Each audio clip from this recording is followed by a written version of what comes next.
How to create MercadoPago payment link on your account on your browser. For this, I will show you some of the basic genuine steps for it. On my screen, you can follow the steps, and after that, you can do this thing with me. As you can see, there is Mercado Pago Brazil in front of you. That is official website. I will click on it.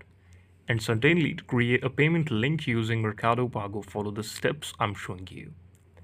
Firstly, you have to access payment link. Log into your Mercado Pago account and navigate to the payment link section of your account.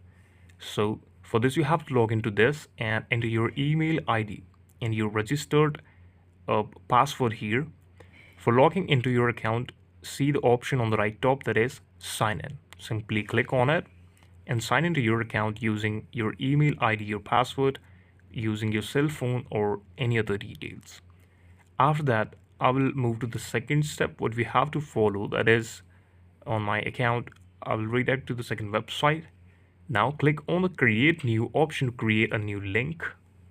From the same menu, provide the title and price for your product or your service. You can also add a photo to it.